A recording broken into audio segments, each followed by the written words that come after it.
Assalamualaikum warahmatullahi wabarakatuh.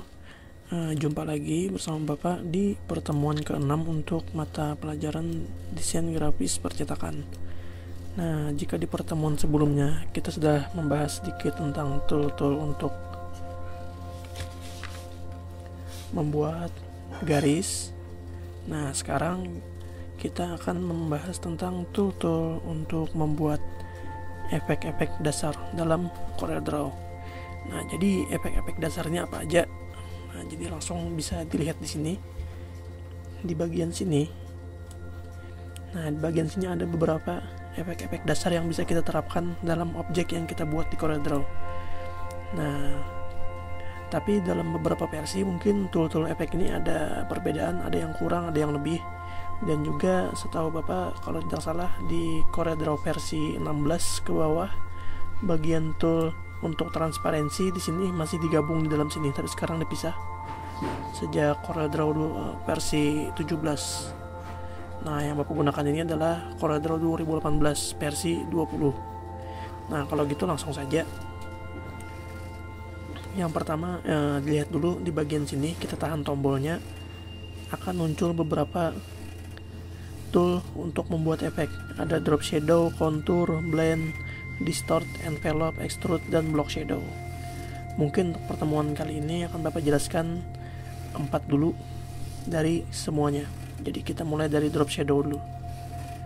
Drop shadow ini fungsinya, jika kalian pernah menggunakan Photoshop, maka fungsinya sama. Drop shadow fungsinya adalah untuk membuat bayangan. Nah, membuat bayangan. Kita ambil contoh, Bapak buat sebuah objek di sini. Bapak akan beri warna objeknya. Nah, seperti itu. Kita klik objeknya, lalu kita klik tombol drop shadow di sini. Nah, kursornya akan berubah jadi seperti itu. Maka kita bisa membuat bayangan pada objek ini. Kita bisa gunakan klik preset yang di bagian pojok kiri atas ini. Nah, ada di sini jenis-jenis bayangan yang digunakan. Contohnya adalah bayangan yang seperti ini, yang punya jarak dengan objeknya. Itu jenis bayangan flat. Ada 4. Ada yang atas kanan, kanan bawah, kiri bawah, dan kiri atas. Nah, kita ambil satu. Nah, kalau kita klik di sini kita akan muncul yang namanya bayangan beserta tool untuk mengubah bentuk bayangannya. Nah, perlu diketahui adalah bagian putih di sini adalah bagian yang berwarna dan bagian sini adalah bagian bayangannya. Jadi kalau kita tarik bagian hitam ini ke tempat lain, nah bayangannya akan mengikuti seperti itu. Nah, untuk bagian garis ini adalah untuk mempertebal bayangannya. Jadi semakin kita tarik ke bagian hitam, bayangannya akan terlihat semakin jelas. Dan kalau kita klik, kita tarik ke bagian yang putih, bayangannya akan semakin redup. Nah, seperti itu. Itu adalah membuat efek bayang-bayang. Kadang-kadang efek bayang-bayang dibuat untuk teks atau untuk objek dengan tujuan memisahkan objek dengan backgroundnya. Nah, jadi kita bisa tarik atau kita juga bisa atur di bagian atas ini. Di sini ada opacity. Opacity ini sama fungsinya seperti garis ini, tapi kita bisa menggunakan angka. Jadi misalnya Bapak tarik di sini 46, Bapak jadikan 80. Nah, bayangannya akan semakin hitam. Tapi kalau kita kurangi, jadi misalnya 20 saja, bayangannya akan semakin redup. Nah, seperti itu. Warna bayangan juga bisa diatur. Misalnya Bapak mau bayangannya berwarna merah. Nah, bayangannya akan jadi berwarna merah. Nah, jadi itu bisa kita atur. Begitu juga dengan jenis-jenis bayangannya. Tadi kita menggunakan bayangan flat. Sekarang kita coba bayangan yang namanya perspektif. Perbedaannya, bayangan flat tadi adalah bayangannya benar-benar terpisah dengan objeknya. Tapi bayangan perspektif ini tampak seperti bagian bawahnya menempel pada objek tersebut. Atau juga bisa bagian atas.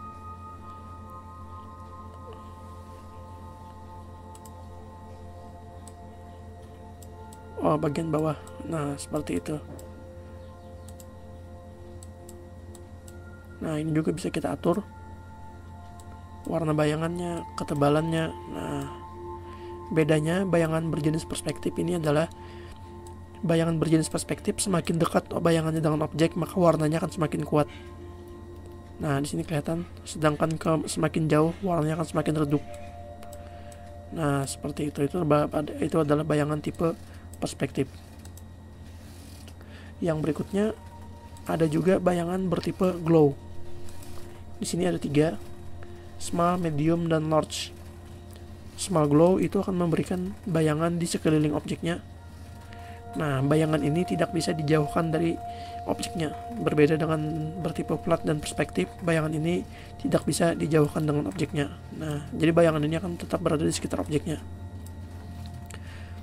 Nah, umumnya bayangan bertipe glow ini dibuat dengan 2 tujuan. Jadi kalau bayangannya berwarna gelap, misalnya kita ambil berwarna hitam, ini untuk memberikan efek bayang-bayang.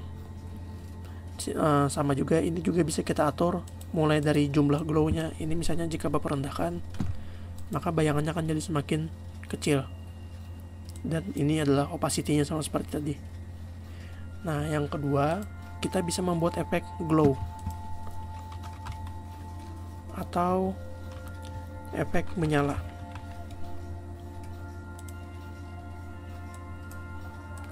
Efek glow biasanya digunakan pada objek dengan latar belakang gelap. Jadi kita coba membuat latar belakang hitam. Kita buat objek dengan latar belakang hitam, lalu kita buat objek ini, misalnya Bapak membuat sebuah lingkaran berwarna putih. Nah, ini kita bisa terapkan efek glow dengan menggunakan bayangan glow tadi. Nah, kita buat bayangannya mempunyai warna yang terang, misalnya kuning atau putih atau biru muda. Nah,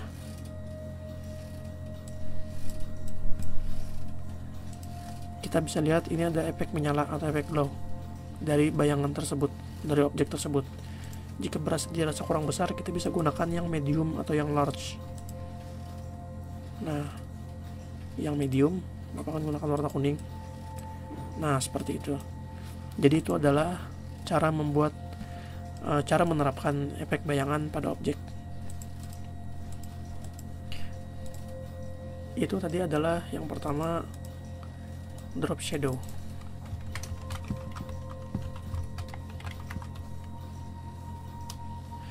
Yang kedua, ini kita hapus dulu. Yang kedua ada tuh namanya kontur. Nah, jadi kontur ini adalah bagaimana kita membuat yang namanya lapisan.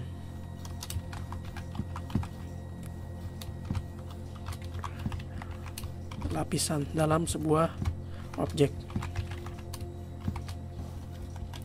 Lapisan itu seperti apa? Misalnya Bapak membuat sebuah persegi di sini, atau kita ganti objeknya.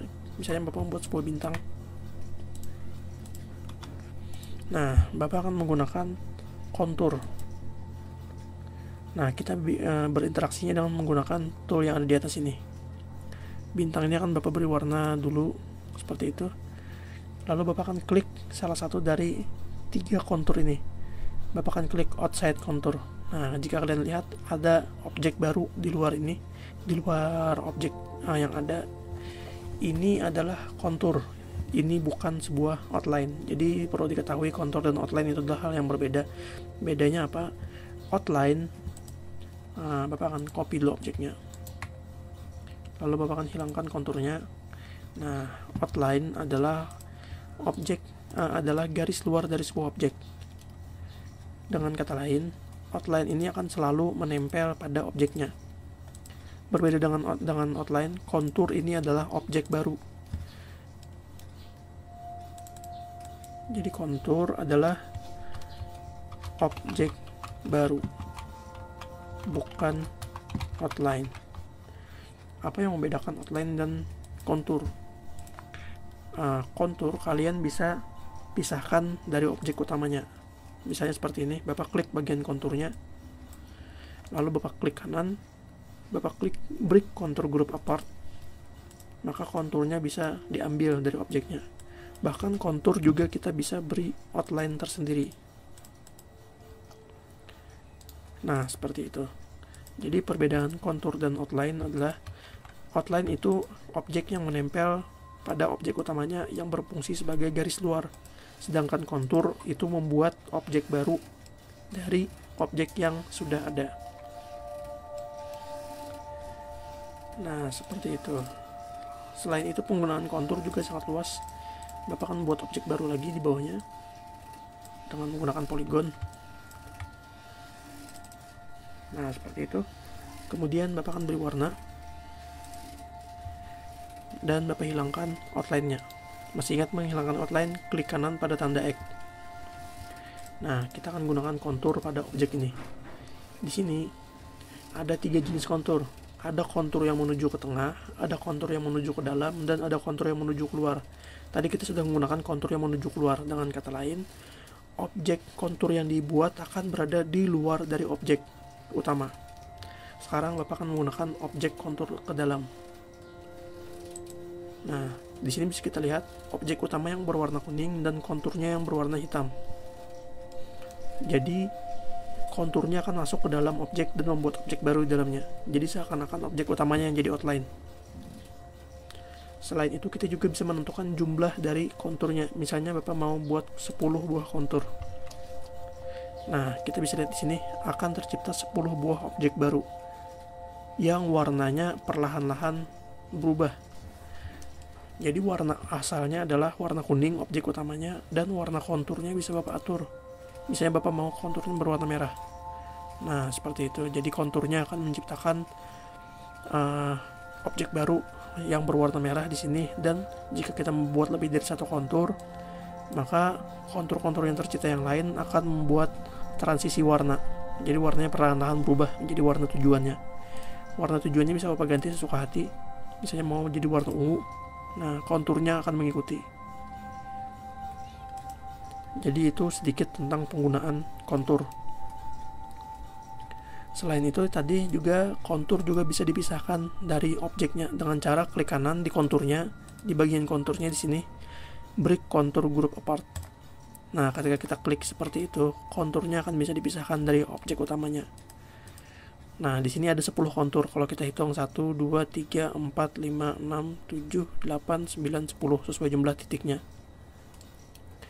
Bagaimana cara memisahkan konturnya satu persatu? Kita cukup klik kanan ungroup object.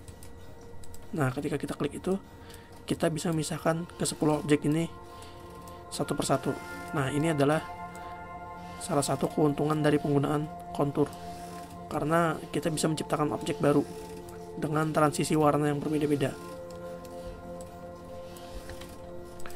Nah, itu adalah kontur. Jadi semoga sampai sini masih mengerti. Jadi bisa Bapak lanjutkan.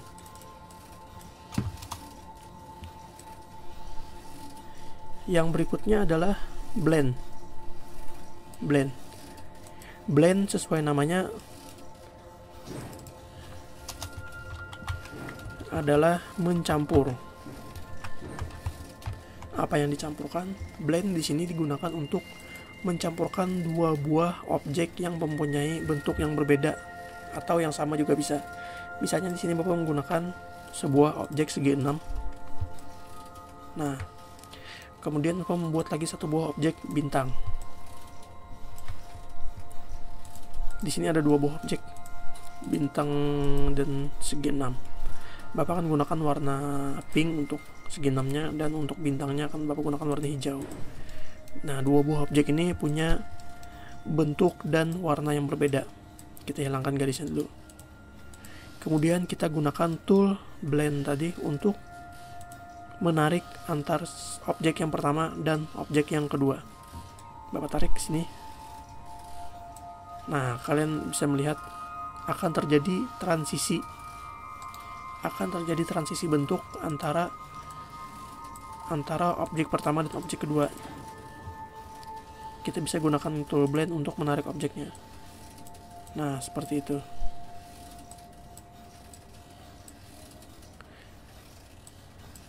Nah, setelah itu kita coba untuk memisahkan. Break blend group apart. Maka kita bisa memisahkan objek blendnya dengan objek yang awal, yaitu segi 6 dan bintangnya. Bagian sini kita bisa ungroup. Kita bisa melihat proses transisi dari objek tersebut. Nah, kita bisa lihat bagaimana bentuknya perlahan-lahan berubah menjadi objek yang kedua sampai hingga membentuk sebuah bintang. Ini adalah blend. Jadi blend ini bisa kita gunakan untuk membuat transisi bentuk objek. Berbeda dengan kontur tadi kita membuat objek dengan bentuk yang sama, namun kita akan membuat sebuah transisi warna. Tapi dengan blend, selain membuat transisi warna, kita juga membuat transisi dari bentuk. Jadi semuanya adalah objek yang baru. Ini adalah blend tool.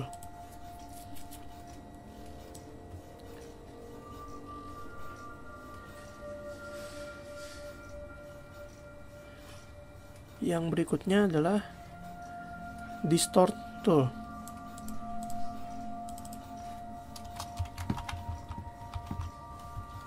Distort tool.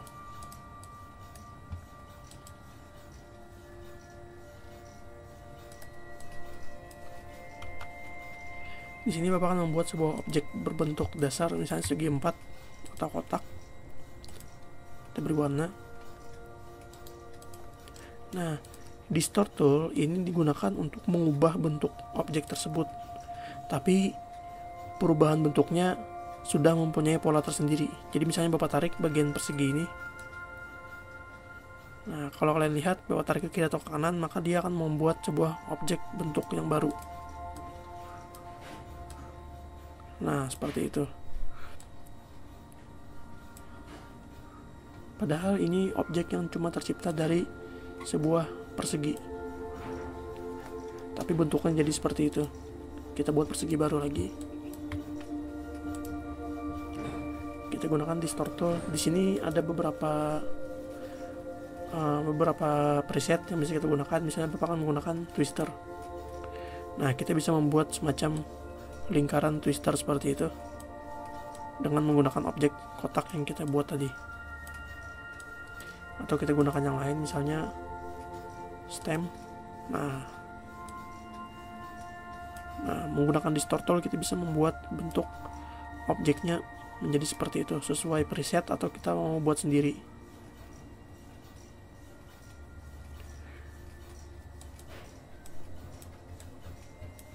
Nah, perubahan bentuknya cukup banyak dan bisa dieksplor satu persatu.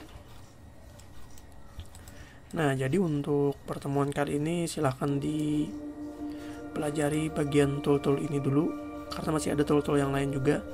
Jadi nanti di pertemuan berikutnya akan Bapak tambahkan tool-tool yang lain juga untuk tool efek dasar. Di sini judulnya adalah tool efek dasar. Nah, untuk pertemuan kali ini tidak ada penugasan, jadi cukup pelajari saja, coba dipraktekkan sampai ke pertemuan berikutnya. Nah, jadi cukup dulu, terima kasih telah menyaksikan. Assalamualaikum warahmatullahi wabarakatuh.